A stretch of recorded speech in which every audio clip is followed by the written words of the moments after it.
2022 में ऋषि सुनक यूके के prime minister बने और सभी इंडियंस इससे बहुत खुश हो रहे थे। पर क्या आपको पता है कि ऋषि सुनक और उनकी वाइफ अक्षता मूर्ति की नेट वर्थ $837 मिलियन है। अक्षता मूर्ति जो कि इन्फोसिस के फाउंडर मिस्टर नारायण मूर्ति जी की बेटी हैं, उनकी अकेले की नेट वर्थ $721 मिलियन है, यानी 5,927 करोड़ रुपए, जो कि ब्रिटेन की क्वीन एलिजाबेथ II से भी ज्यादा है। पर सवाल ये है कि अक्षता मूर्ति इतनी अमीर क्यों है? अक्षता मूर्ति की मैक्सिमम वेल्थ छुपी है इन्फोसिस कंपनी के शेयर्स में। मिसेस मूर्ति के पास इन्फोसिस के 3.89 करोड़ शेयर्स हैं, जिसकी वजह से सिर्फ 2022 में ही उन्हें 126.6 करोड़ का डिविडेंड मिला। और सिर्फ अक्षता मूर्ति ही क्यों, राकेश झुनझुनवाला और उनकी वाइफ रेखा झुनझुनवाला को भी 2022 में 34 करोड़ का डिविडेंड मिला, क्योंकि उनके पास टाइटन के 4.48 करोड़ शेयर्स थे और कंपनी ने हर एक शेयर के लिए 7.5 रुपीज का डिविडेंड डिक्लेयर किया था। वहीं पर वॉरेन बफेट को 2022 में कोका कोला कंपनी ने 40 करोड़ शेयर्स के लिए 5,810 करोड़ का डिविडेंड दिया। यानी अगर हम अच्छे कंपनी के शेयर्स बाय कर लेते हैं तो उससे शेयर का प्राइस तो बढ़ता ही है,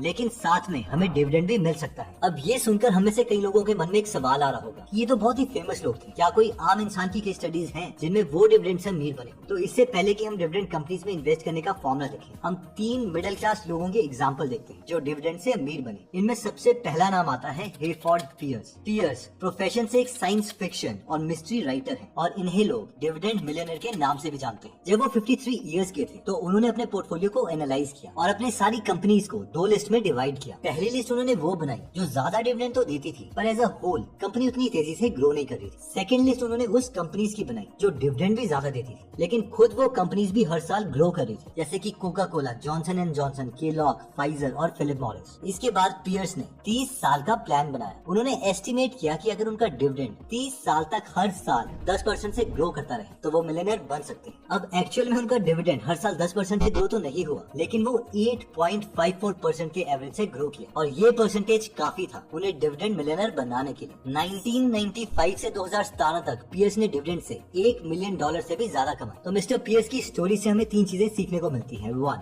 ही मेड अ प्लान, यानी उन्होंने सेविंग के साथ इन्वेस्टिंग करना स्टार्ट किया। 2, ही केप्ट स्कोर, जो कंपनीज हर साल डिविडेंड इंक्रीज करी थी उन्होंने उनमें ज्यादा इन्वेस्ट किया और हर साल वो देखते रहे कि कितने पैसे किस कंपनी में इन्वेस्ट करने हैं। And 3, he made his portfolio work for him, यानी अगर उन्होंने प्लान बनाया तो 30 साल तक वो उस प्लान को फॉलो भी करते रहे। तो अब सवाल आता है कि क्या पियर्स का प्लान परफेक्ट था? Obviously not. पियर्स ने खुद एक्सेप्ट किया था कि अगर उन्होंने डिविडेंड को री इन्वेस्ट किया होता तो उनका पोर्टफोलियो $10 मिलियन से भी ज्यादा होता, बट क्योंकि उनके पास डिविडेंड के अलावा कोई इंडिपेंडेंट सोर्स ऑफ इनकम नहीं था, इसलिए वो उसे री इन्वेस्ट नहीं कर पाए।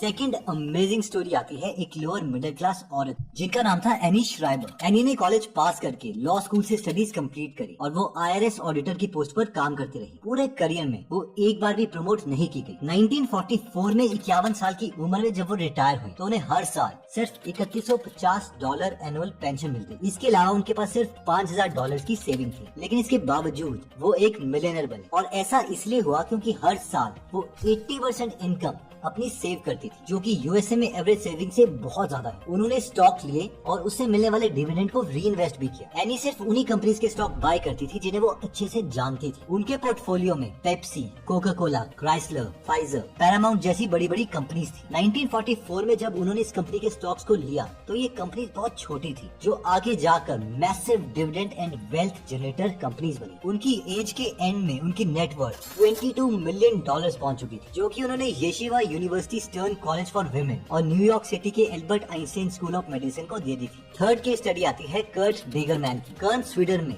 बॉटलें और कैन को कलेक्ट करके उन्हें रिसाइकल का काम करते थे। कर्ट ने कभी भी हाई स्कूल भी पास नहीं किया था और सिर्फ क्यूरियोसिटी की वजह से उन्होंने इन्वेस्टिंग सीखना स्टार्ट किया था। वो लोकल लाइब्रेरी में जाके फाइनेंशियल न्यूज़पेपर पढ़ते और स्टॉक मार्केट और इन्वेस्टिंग की नॉलेज गेन करते। वो बाकी इन्वेस्टर्स की तरह ज्यादा नहीं जी पाए और उनकी डेथ 60 की एज में हो गई, लेकिन इसके बावजूद कर्ट ने डिविडेंड इन्वेस्टिंग में शॉर्ट स्पैन में ही $1.4 मिलियन कमाए। तो इन सब स्टोरी से इंस्पायर होकर मेन सवाल ये आता है कि डिविडेंड है क्या और हम डिविडेंड वाली अच्छी कंपनीज ढूंढ कैसे सकते हैं? तो अगर हम लेमन लैंग्वेज में बात करें तो डिविडेंड का मतलब है कि कंपनी जो भी पैसा हर साल अर्न करती है उसका कुछ हिस्सा अगर वो चाहे तो वो अपने इन्वेस्टर्स को पे कर सकती है और इसी अमाउंट को हम डिविडेंड बोलते हैं। फॉर एग्जाम्पल, अच्छा डिविडेंड देने वाली कंपनी एक है जॉनसन एंड जॉनसन, जिसमें अगर किसी ने 1985 में इस कंपनी में 4.12 लाख रुपीस इन्वेस्ट किए होते तो उसे आज भी हर साल 5.86 लाख रुपीस मिल रहे होते, जो कि इन्वेस्टिंग लिस्टेड अमाउंट से भी ज्यादा है। इसके अलावा उसके शेयर की वैल्यू से हम करोड़पति तो बन ही चुके होते। अब हमारा नेक्स्ट क्वेश्चन आता है कि डिविडेंड इन्वेस्टिंग एक्चुअल में करनी कैसे है। तो चार्ल्स बी कार्लसन अपनी book a little book on big dividend में लिखते हैं कि एक 5 स्टेप फॉर्मूला है जिससे हम डिविडेंड इन्वेस्टिंग कर सकते हैं। इसमें सबसे पहला रूल आता है कि do not compare bank interest with dividend yield. जिन्हें नहीं पता तो डिविडेंड यील्ड का फॉर्मूला होता है कि एक साल में हमें कितना डिविडेंड मिला डिवाइडेड बाय उसका शेयर प्राइस कितना है। ये कुछ बैंक के इंटरेस्ट की तरह ही है, जिसका फॉर्मूला भी ऑलमोस्ट सेम है कि हमें एक साल में बैंक से कितना इंटरेस्ट मिला डिवाइडेड बाय हमने बैंक में कितने पैसे इन्वेस्ट किए थे। और मैक्सिमम लोग यही गलती करते हैं कि डिविडेंड यील्ड को बैंक इंटरेस्ट के साथ कंपेयर करने लग जाते हैं। वो सोचते हैं कि जिस कंपनी का डिविडेंड यील्ड ज्यादा है उसमें इन्वेस्ट किया जाना चाहिए, लेकिन इसकी दो प्रॉब्लम्स हैं। प्रॉब्लम 1, डिविडेंड यील्ड तो शेयर प्राइस के अकॉर्डिंग कैलकुलेट होता है, और क्योंकि शेयर प्राइस अगर किसी स्टॉक का कम हो जाएगा तो उसकी डिविडेंड यील्ड इंक्रीज हो जाएगी, जिससे हम गलत कंक्लूजन में आ जाएंगे। फॉर एग्जांपल, अगर आपको 100 रुपए के शेयर प्राइस में 10 रुपए का डिविडेंड मिल रहा है तो इसका मतलब है कि आपका डिविडेंड यील्ड 10 डिवाइडेड बाय 100 यानी 10% है। लेकिन अगर शेयर प्राइस इसका 50 हो गया तो इस कंपनी का डिविडेंड यील्ड 10 डिवाइडेड बाय 50 20% हो जाएगा, और हम सोचेंगे कि वाह, ये तो बैंक के 7% इंटरेस्ट रेट से बहुत ज्यादा है, तो इसी कंपनी को ले लेना चाहिए। जैसे कि 2008 के क्राइसिस में बहुत सी कंपनीज का डिविडेंड यील्ड 20-25% तक पहुंच गया था। ये कंपनी की परफॉर्मेंस की वजह से नहीं हुआ था, बल्कि शेयर प्राइस कम होने की वजह से हुआ था। डिविडेंड यील्ड से कंपनी सेलेक्ट करने का दूसरा गलत रीजन है कि अगर डिविडेंड यील्ड बहुत ज्यादा है तो ये भी अच्छा साइन नहीं है, क्योंकि अगर कंपनी सारा पैसा डिविडेंड में ही दे रही है तो फिर वो खुद किस पैसे से ग्रो करेगी। फॉर एग्जांपल, 2007 में अमेरिका में कंपनी थी जिसका नाम था थॉर्नबर्ग मॉर्टगेज। वो 20% डिविडेंड यील्ड दे रही थी, और जिन इन्वेस्टर्स ने इस वजह से इस कंपनी के शेयर खरीदे उन सबको पछताना पड़ा, क्योंकि 2009 में ये कंपनी बैंकरप्ट हो गई। Rule 2, keep an I on पे आउट रेशियो। लेमन टर्म्स में बात करें तो पे आउट रेशियो का मतलब है कि कंपनी ने जितना प्रॉफिट कमाया है उसमें से कितना पैसा वो डिविडेंड में दे रही है। फॉर एग्जांपल, अगर कंपनी 2 रुपए पर शेयर कमा रही है और 1 रुपए पर शेयर डिविडेंड में दे रही है तो dividend pay out ratio 1 divided by 2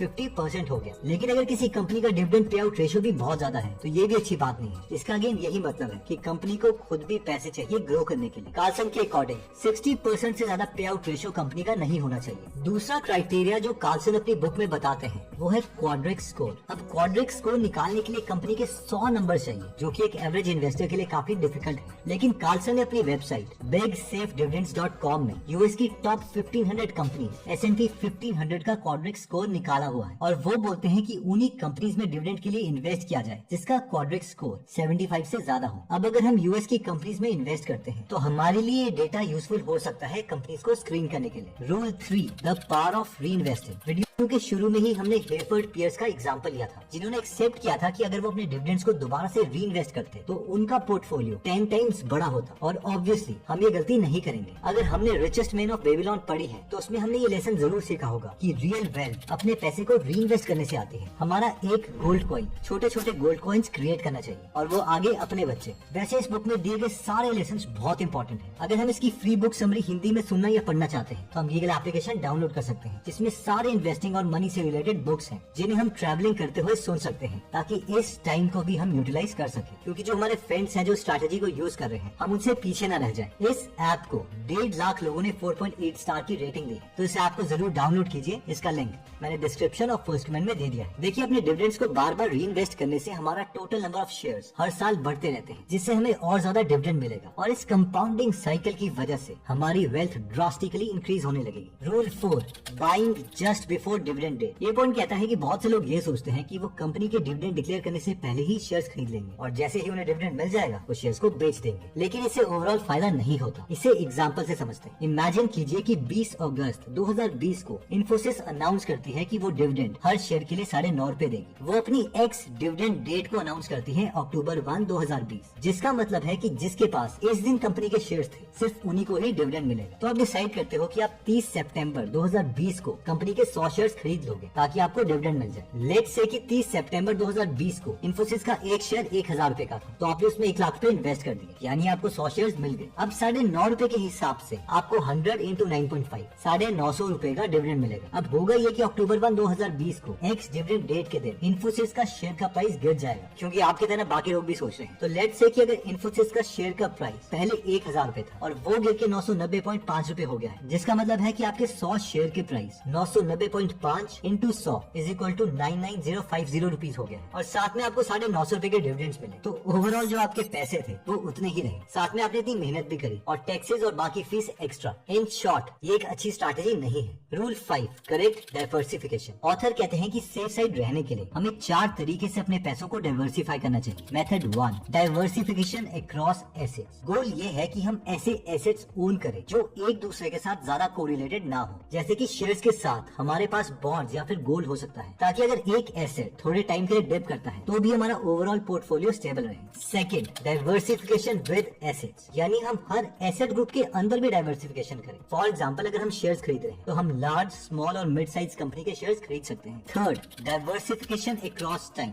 यानी कि हमने शेयर तब भी खरीदे हो जब कंपनी का शेयर प्राइस ज्यादा हो और कम भी हो। ऑल्दो हम सब चाहते हैं कि हम शेयर्स तब खरीदें जब शेयर का प्राइस कम हो, लेकिन शेयर का प्राइस कम होता है क्राइसिस की वजह से, और क्राइसिस के टाइम में बहुत से लोग करेज नहीं जुटा पाते शेयर्स खरीदने के लिए। इसलिए डिविडेंड री इन्वेस्टिंग इसमें हमारी बहुत हेल्प कर सकता है। यानी हमने खुद के लिए रूल बना लिया है कि जैसे ही हमें डिविडेंड मिलेगा हम शेयर्स खरीदेंगे ही खरीदेंगे, चाहे फिर उस टाइम शेयर का प्राइस कुछ भी चल रहा हो। फोर्थ है डाइवर्सिफिकेशन अक्रॉस इन्वेस्टमेंट स्ट्रैटेजी, यानी अगर हमारी एक स्ट्रैटेजी ये है कि हम इंडेक्स फंड्स में इन्वेस्ट करते हैं, तो एक स्ट्रैटेजी ये भी हो सकती है कि हमने कुछ डिविडेंड वाली कंपनीज के भी शेयर्स खरीदे हुए हैं। देखिए बहुत से एक्सपर्ट्स डिविडेंड कंपनीज में इन्वेस्ट करने के लिए इसलिए बोलते हैं क्योंकि किसी भी कंपनी के फाइनेंशियल्स को मैनिपुलेट किया जा सकता है, बट डिविडेंड को नहीं। अगर एक बार किसी कंपनी ने इन्वेस्टर्स को अट्रैक्ट करने के लिए डिविडेंड दे भी दिया तो भी वो कॉन्स्टेंटली हर साल डिविडेंड पे नहीं कर पाएगी, क्योंकि उसके लिए कंपनी को हर साल एक्चुअल में अर्न करना पड़ेगा। तो इससे काउंटर लॉजिक ये है कि क्या इसका मतलब ये है कि जो कंपनीज डिविडेंड नहीं दे रही वो अच्छी कंपनीज नहीं है? तो ऐसा नहीं है। फॉर एग्जाम्पल वॉरेन बफेट की कंपनी बर्कशायर हैथवे कभी डिविडेंड नहीं देती, क्योंकि वॉरेन उन पैसों को कंपनी को ग्रो करने में यूज करना चाहते हैं ताकि शेयर का प्राइस इंक्रीज होता रहे। अगर किसी इन्वेस्टर्स को पैसे की जरूरत है तो वो शेयर बेच के पैसे ले सकता है। उनके अकॉर्डिंग डिविडेंड की क्या जरूरत है? तो एक बार हम देख लेते हैं कि इस वीडियो में हमने क्या क्या सीखा। सबसे पहले हमने अक्षता मूर्ति का एग्जाम्पल देखा कि 2022 में उन्हें 126 करोड़ का सिर्फ डिविडेंड मिला था। उसके बाद हमने 3 मिडिल क्लास लोगों की स्टोरीज देखी जो डिविडेंड मिलियनेयर बने। फिर हमने little book on big dividend से 5 लेसन सीखे। लेसन 1 ये था कि डिविडेंड यील्ड को बैंक इंटरेस्ट के साथ कंपेयर मत करो। लेसन 2 ये था कि पे आउट रेशियो बहुत इंपॉर्टेंट मीट्रिक है, लेकिन 60% से भी ज्यादा ये नंबर नहीं होना चाहिए, क्योंकि अगर सारा पैसा इन्वेस्टर्स को मिल रहा है तो कंपनी खुद को ग्रो करने के लिए क्या कर रही है। थर्ड,